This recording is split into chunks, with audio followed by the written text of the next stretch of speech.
Fortnite pros like Mongrel, Tfue, and Dubs are, well, pros because of their godlike aim, their quick and smart builds, and their smart plays. But is that all that sets them apart from the rest of us? Most competitive players also have an advantage over casual gamers because of their advanced settings, the sensitivity, the colors, the keybinds. Hey, what's going on, guys? This is Keith Allen Henson, and for this video, we've compiled the most advanced settings used by pros in the Fortnite scene. And we're bringing them straight to you. Unlock your true potential with these little-known game settings. And thanks to InstaPro, you can talk directly with a professional Fortnite player on Pro Guides about other optimal in-game settings. Find out how you can play a match with a top player by checking out ProGuides.com.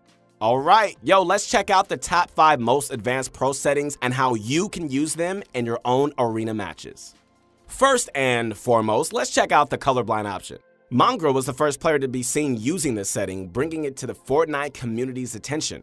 Nowadays, both colorblind variants, Tritanope and Deuteranope, give a significant advantage. It's crucial if you play competitively and even in pub games. It's a night and day difference. That's because the other players appear to be more visible, making it easier to track them in the storm. I'm sure you've seen Fortnite streamers like Tfue fighting off players in the storm, taking those fights you wouldn't normally take, shooting into the storm and easily hitting every shot. You might have wondered, how does he attract them so effectively? Well, now you know. This is the power of colorblind settings. With a colorblind strength above 5 for either Deuteranope or Tritanope, the storm haze will dampen. This simply makes it easier to see into the storm. Players such as Mongrel have opted into using Deuteranope 9. Tfue, Dubs, and other top players use Tritanope strength 10 since the game doesn't look as bad. Having greater than 5 actually may seem better, but note that the higher you set it, the duller the colors will become. Who wants to play with full storm vision yet everything else looks black and white? Certainly not me. If you're trying to qualify for the World Cup, okay, these colorblind settings are a necessity. That's because in competitive Fortnite, the games last until the last storm shrinks. Without a colorblind mode on, you're at a considerable disadvantage. Alright, let's check out some pro settings when it comes to your heads-up display. The HUD scale is often overlooked by players who don't explore the game settings tab too often. So, don't feel bad if you aren't familiar with the best settings here. We'll explain it to you here and look at some settings used by popular players. So, you're going to want your HUD scale set to anything lower than 80. That's because once it's above 80, your timer, map, weapons, and building hotkeys may become a distraction. They'll be taking up a large portion of the screen, possibly even obscuring your view during crucial moments. Top pros use lower HUD scales, and you should too. Players such as Mongrel use 0.62. I use 0.65, but it's all personal preference. But we definitely suggest changing it so you won't have those pesky large icons all around you. So, while we're in the game settings tab, let's activate the auto sort consumables option and the auto pickup option. Sometimes you might be in situations where you don't have the time to set up your inventory properly. Most players use the first 3 inventory slots as their offensive and the latter 2 as defensive. By switching on auto sort consumables, when you pick something up, it'll automatically shift the items to the right 2 slots, making it very simple and quick to sort out your inventory. The auto pickup option will help you with all those troublesome landings. I'm sure all you guys have been in that situation where you scuffed a landing and the enemy ends up getting the weapon. This setting allows you to avoid these kind of annoying situations, since the 0.1 ms ping will help you nab that weapon easy. Coming in at number 3, we have visual sound effects. This can be found in the accessibilities tab. A couple of patches back, Epic changed the way the visuals work. Previously, if you would turn it on, your in-game sound would be muted. This option was initially intended for people who had trouble hearing or just didn't have a headset, but now it has a multi-purpose use. Visual sound effects relay a small icon that flashes in the direction of the action. For example, when somebody is hitting or shooting a wall, you will get a little red indicator in the middle of your screen, showing you the direction of the motion. It highlights visuals such as footsteps, ballers, and even shots in the direction of the disturbance. One chief advantage I see with this is landing in massive places such as Neil Tilted and Mega Mall. Often, it's hard to make out where the enemy is. However, with this option enabled, finding players becomes a piece of cake. This has happened to me so many times. I was too focused on what I was doing and I didn't hear someone approaching. But the footstep indicator popped up, completely saving me. In newer locations like Neil Tilted, locating chests can be a bit challenging as well. This option makes it a no biggie since visual sound effects also points out their location. On the downside, visual sound effects sadly won't help you with vertical audio. Epic's vertical audio has been disastrous. Locating players above and below you can be very difficult. I don't know if Epic intends to fix it anytime soon. Let me give you guys something to consider before using this setting. In the in-game zones in Arena or the World Cup, things are extremely chaotic.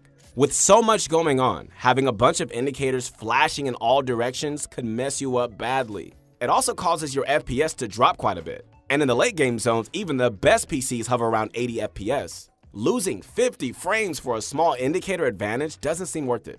So, in a nutshell, it appears to be useful solely for casual play. If you're really outstanding and fast, you could use it until late game and then turn it off. Let us know how that one worked for you. If that last tip didn't cut it for you, then maybe this one will. One that apparently every top player uses. It's called the scroll wheel edit trick. The goal of this method is that instead of scrambling to reset your builds the default way, you can have a quicker method to reset them. This trick is not new and has been around for quite some time, but I noticed many people are still not using it. Trust me when I say it is definitely worth the few days it takes to get used to it. The simple way to do this is by changing the secondary key for the reset edit key to either mouse wheel up or down, depending on what you're comfortable with. Then go to your edit keybind and change the secondary key to the same one as the reset scroll edit keybind. This will allow you to reset your buildings by scrolling up or down twice or just one time really hard. This is hugely beneficial and will help you tremendously, particularly in scenarios when you need it the most, like in-game tunneling. I use it all the time and it has saved me way too many times to count. When watching Tfue and other top players reset edits, they seem to be doing it so fast it almost looks like a blur. The difference between the default way and this one is huge. The scroll wheel reset allows you to edit so quick you can block incoming damage with ease, without thinking.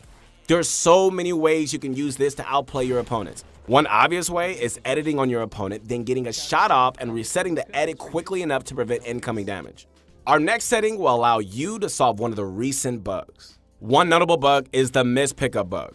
More often than not, the item you try to pick up won't be in your inventory. This is pretty awful. But the good news is that there's a simple way around it. Remember how we discussed changing your scroll wheel edit button to either mouse wheel up or down? Whichever key you're using, set the use interact key as the exact opposite. If you use scroll wheel up for your reset edit, change the use interact key to scroll wheel down or vice versa. Then go into your settings and find tap to search interact and set it on. This will make it super easy to pick up items on the fly and you won't get stuck not picking something up. Thanks, Epic. I'll stress again, make sure you have tap to search interact key enabled or this trick won't work. This fourth setting, like the previous one, has to do with editing. Raider, an absolute beast at editing, releases secrets on how he edits at such blazing fast speeds. He even makes players such as Mongrel look slow. Here's a clip to prove my point. As you can see, this man's like a machine gun at editing. Luckily, Raider let us in on his secret. He uses two different edit keys, like with the scroll wheel reset. He has the primary key edit bound to whatever key he uses, and his secondary bind is a mouse button. So in theory, instead of having to select the editing key twice when he wants to edit, he only clicks each button once. If you test this out, you'll see that you can click them so faster than before. I love the idea and I thought it'd be perfect for regular gameplay. But in practice, I ran into a few problems. The sheer amount of time and the muscle memory required for you to become used to it may actually be longer than you expect. All of us have been using the same key from the start, so I don't think it's worth it for the average player trying to qualify for the World Cup. You won't get used to it overnight. But for people like Raider who perform phenomenally, it's more than worth it. One other problem that can occur is that most people's mouse software doesn't offer a free mouse button. So for 99% of people who use both mouse buttons for building, it's not optimal. That last neat trick is called multi-thread rendering. After patch v9.01, a new feature called multi-threaded optimization has taken the pro Fortnite scene by storm.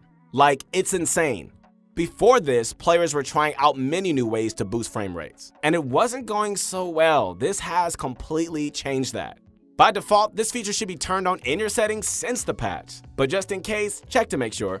So, what does multi-threaded optimization do? It allows CPUs to use more thread, whereas previously it would only default to one. This will enable Fortnite to use more CPU load, increasing frame rate dramatically. This is effective on all PCs with i3 or Ryzen 5 or better. Now, if you notice a change for the worse, you can always go into options and turn it off. I do imagine though that this would be suitable for virtually everyone though. So make sure to check it out for optimal performance.